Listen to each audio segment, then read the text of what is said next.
거짓말처럼 꾸려니 우리의 곁을 떠난 배우 장국영. 벌써 오늘로 23주기가 됐는데 아직까지도 그를 잊지 못하는 팬들의 추모가 만우절만 되면 이어지고 있어. 그가 세상을 떠난 지 쌀 만에 홍콩에서는 홍콩 영화상 시상식이 열렸는데 이날 주최 측은 화려한 레드카펫 대신에 모든 참석자가 무채색 옷을 입으며 그를 추모했고 시계에 앞서 모든 사람들이 그를 추모하는 묵념을 진행했어. 이날 가장 슬펐던 장면은 바로 이 무대였어. 홍콩의 4대 천왕이 유덕화, 장하구, 여명, 곽보성이 4명은 영화 영혼곤색의 OST인 당년정을 무반주로 부르며 진심 어린 목소리로 그를 추모했고 스크린으로 폐원결이, 여유혼, 아비정전의 장면들이 교차하자 관객들은 모두 눈물을 터뜨리고 말았지. 이 무대는 지금까지도 홍콩 역사상 가장 감동적인 추모 무대로 남게 됐어. 혹시 너희들도 장국영을 기억한다면 댓글로 추모 한 번만 부탁해.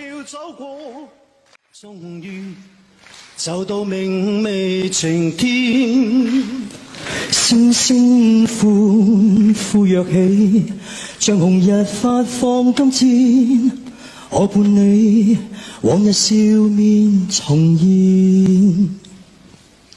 輕輕叫聲，共抬望眼看高空，終於青天優美為你獻。擁着你，當初溫馨再湧現，心裏邊重燃志氣，夢未污染。今日我與你又試肩並肩，當年情，此刻是添上新鮮。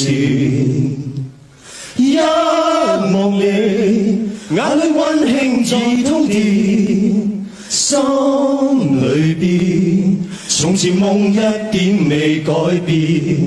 今日我與你又試肩並肩，當年情再度添上新鮮。